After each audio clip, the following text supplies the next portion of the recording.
में हम देखते हैं कि तीजू ज़ेंगहू से कहता है कि तुम यहाँ से भाग जाओ, मैं सब कुछ संभाल लूंगा।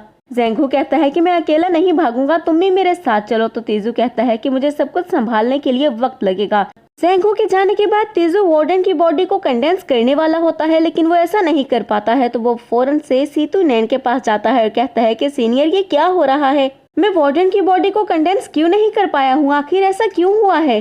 सीतू नैन तीजू के पास आता है और उसकी बॉडी को चेक करता है, और जैसे ही वो चेक करता है तो बहुत ज्यादा गुस्से में आकर दूसरी तरफ मुड़ जाता है। तो तीजू कहता है कि मास्टर, क्या कुछ गलत बात है? कुछ बुरा हुआ है क्या? सीतू नैन कहता है कि एक लिंको नाम का पॉइजन है, और अगर वो किसी को भी खिला दिया जाए तो उसके बाद ना ही वो कल्टीवेशन कर सकता है और ना ही अपनी स्पिरिचुअल एनर्जी को इंक्रीज कर सकता है, ना ही वो कंडेंसेशन कर सकता है और ना ही किसी दूसरे लेवल पर पहुंच सकता है। तो तुम मुझे बताओ कि किसने तुम्हें ये पॉइजन दिया होगा? किसने तुम्हें कुछ खाने के लिए दिया था? सीतू नैन की बात सुनकर तीजू याद करने लगता है कि उसको खाने के लिए तो वैंगलिंग मास्टर ने दिया था। वो याद करता है कि मास्टर ने उसको स्टोरेज बैग और इलेक्सियर दिया था और कहा था कि इसको खा लो, और तीजू ने उसको खा लिया था। सीतू नैन को जैसे ही ये पता चलता है तो सीतू नैन बहुत ही गुस्से में कहता है कि तुम्हारा मास्टर अच्छा नहीं है, मार दो उसको। तीजू कहता है कि मास्टर, ये बात की बातें हैं, लेकिन मुझे ये बताएं कि इस पॉइजन को मैं डिटॉक्सिफाई कैसे कर सकता हूँ अगर मुझे एंटीडोट ना मिले तो? सीतू नैन कहता है कि सिर्फ एक ही सॉल्यूशन है और वो है फायर विद फायर फाइट, लेकिन मुझे इस बात का डर है कि तुम उसके पेन को बर्दाश्त नहीं कर पाओगे। तभी तीजू उसके पास जाता है और कहता है कि सीनियर, मुझे किसी चीज की परवाह नहीं। देखते हैं जो कि आवाज देता है और कहता है कि सभी डिसाइपल्स को यहाँ पर जल्दी से जल्दी बुला लो। और तभी सब डिसाइपल्स कहते हैं कि जल्दी से आसमान की तरफ देखो। आसमान की तरफ देखते हैं जहाँ पर एक लाइट जाती है और उसके बाद बादल काले हो जाते हैं और हर तरफ अंधेरा छा जाता है। कुछ ही देर में आसमान से एक सेंटीपीड आता है जिसकी लंबाई बहुत ही ज्यादा थी, और ये कहा जाता है कि वो 300 साल पुराना था और उसके ऊपर बहुत सारे डिसाइपल्स मौजूद थे। एक डिसाइपल कहता है कि इससे दूर रहना होगा क्योंकि मैंने सुना है कि ये पॉइजन है और अगर कोई इसको हाथ लगा लेगा तो वो मारा जाएगा। तीजू जैसे ही ये सुनता है कि ये सेंटीपीड 300 साल पुराना है तो तीजू खुश होते हुए कहता है कि ये तो बिल्कुल टाइम पर आया है।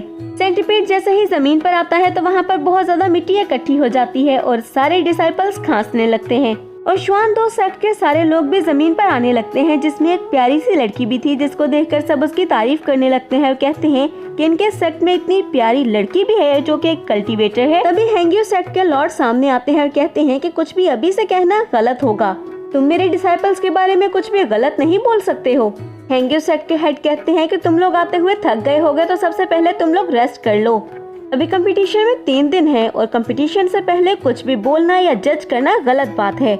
जिसके बाद सब सेंटीपीड को देखने लगते हैं और कहते हैं कि ये सेंटीपीड बहुत ही ज्यादा मैजेस्टिक है, लेकिन वो सेंटीपीड गुस्से में आता है तो सब जल्दी से पीछे हट जाते हैं और कहते हैं वैंगजो कहता है कि सेंटीपीड को हमारे सर पर छोड़ दो, इसका जिम्मेदारी हमारी है।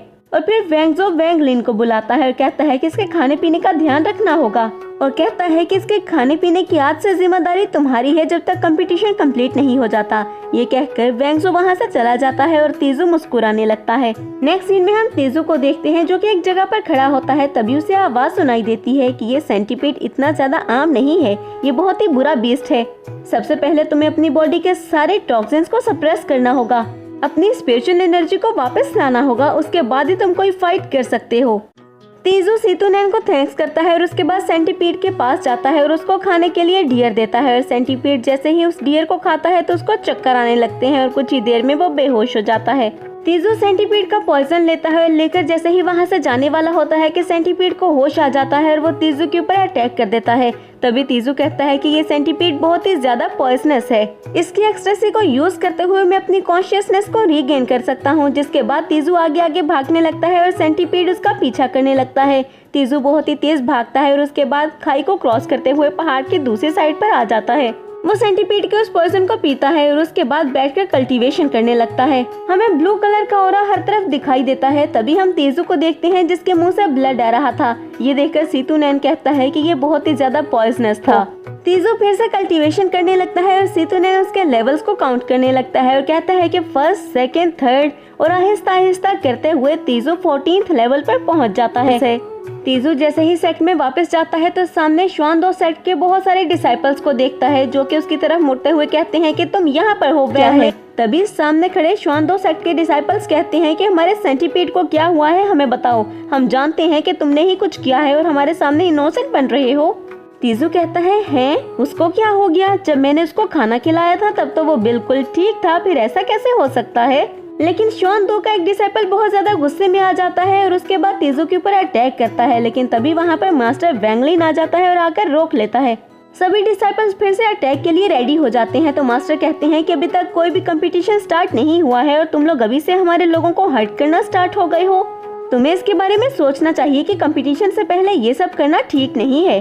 तभी डिसाइपल्स का हेड उनको रोकता है और सब डिसाइपल्स वहाँ से जाने लगते हैं। नेक्स्ट सीन में हम तीजू को देखते हैं जो कि मास्टर के पास जाता है और जाकर थैंक यू बोलता है कि आपने मुझे बचाया, जिस पर मास्टर कहता है कि मैं अपने डिसाइपल को बुली होते हुए कैसे देख सकता था, ये तो मेरा फर्ज था, लेकिन मुझे बताओ कि क्या तुम अभी भी एनर्जी को कंडेंस कर रहे हो?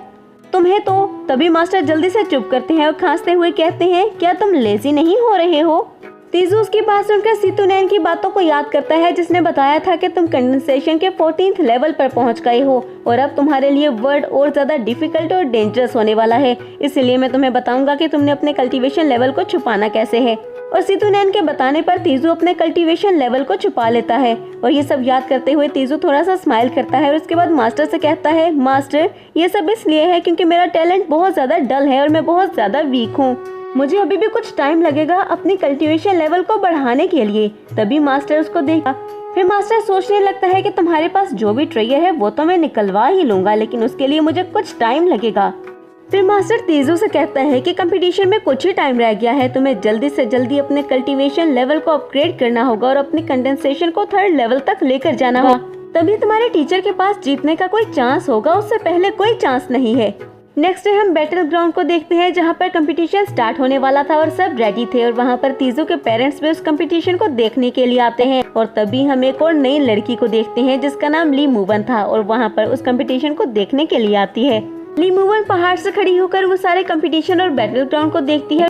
ली मूवन अभी कुछ कहने ही वाली होती है कि वहाँ पर ड्रैगन और उसके ऊपर हेड बैठ कर आते हैं जो कि आकर बताते हैं कि फाइट स्टार्ट होने वाली है और इस फाइट के एंड पर जो भी सेक्ट का डिसाइपल बचेगा वो जीत जाएगा। और कुछ देर के बाद हेड कहते हैं कि इस बैटल को ऑफिशियली स्टार्ट करने का मैं ऑर्डर देता हूँ। हैंग्यू सेक्ट का जुआंग क्वांग फाइट करने के लिए आगे जाता है, जबकि दूसरी तरफ हम जोंगपेंग को देखते हैं जो कि श्वान 2 सेक्ट से था, वो फाइट करने के लिए आगे आता है और दोनों की फाइट स्टार्ट हो जाती है। हांगकांग अटैक करता है और तभी जोंगपेंग के पास हर तरफ मिट्टी फैल जाती है और हमें हर तरफ शोर सुनाई देता है। लेकिन कुछ ही देर में हम जोंगपेंग के स्नेक को देखते हैं जो कि बाहर आता है और दोबारा से वो हांगकांग के ऊपर अटैक कर देता है। हांगकांग एक बर्ड अटैक करता है, लेकिन जोंगपेंग उस अटैक को डॉज कर देता है और उसके बाद उस बर्ड को डिस्ट्रॉय कर देता है। फिर जोंगपेंग एक और अटैक करता है जिसकी वजह से हांगकांग पीछे जाकर एक पहाड़ से टकराता है और इंजर्ड हो जाता है। तभी श्वान 2 सेक्ट का मास्टर कहता है कि अगर तुम लोग चाहती हो कि तुम्हारे लोग जख्मी ना हो और तुम्हारा ज्यादा नुकसान ना हो तो ये डिक्लेयर कर दो कि हम विनर हैं और तुम लोग अभी से हार चुके हो। फिर हम हैंग्यू सेक्ट के लू सॉन्ग को देखते हैं जो कि फाइट के लिए रेडी होता है और सब डिसाइपल कहते हैं कि ये बहुत ही ज्यादा ऑसम है और हमें लगता है कि इस बार हम जीत ही जाएंगे। तीजू भी लू सॉन्ग को देखता है और कहता है कि ये तो वाकई में पावरफुल लग रहा है, लेकिन इसको देखकर मैं बता सकता हूँ कि श्वान 2 सेक्ट के किसी भी इंसान को ये नहीं हरा पाएगा। जोंगपेंग लू सॉन्ग को देखता है और कहता है कि तुम जो मर्जी कर लो तुम मुझे हरा तो नहीं पाओगे। लू सॉन्ग बहुत सारे अटैक करता है लेकिन जोंगपेंग पर उसका कोई भी असर नहीं होता है और वो इजीली उन सारे अटैक्स को रोक लेता है। वो एक अटैक लू सॉन्ग पर करता है जिसके बाद लू सॉन्ग भी इंजर्ड होकर पीछे गिर जाता है। जोंगपेंग कहता है कि कौन और आएगा जो मुझसे मुकाबला कर सके। ये बात सुनकर मास्टर को बहुत ज्यादा गुस्सा आता है और तभी जोंगपेंग उस तरफ अटैक करने लगता है जहाँ पर लोग बैटल देखने के लिए आए थे और वहाँ पर एक शील्ड बनाई गई थी ताकि वो हर्ट ना हो। उन अटैक्स की वजह से वो शील्ड ब्रेक होने लगती है और सब लोग बहुत ज्यादा घबरा जाते हैं और उसमें तीजू के पेरेंट्स भी थे। जोंगपेंग के स्वर्स तीजू के पेरेंट्स की तरफ आने लगती हैं और वो बहुत ज्यादा डर जाते हैं और तभी तीजू अपनी जगह से जंप करता है और इसके साथ ही ये एपिसोड यहीं पर एंड हो जाती है। तो फ्रेंड्स उम्मीद करती हूँ कि आपको ये एपिसोड बहुत ज्यादा पसंद आई होगी। अगर आपने इसको एंजॉय किया है तो वीडियो को लाइक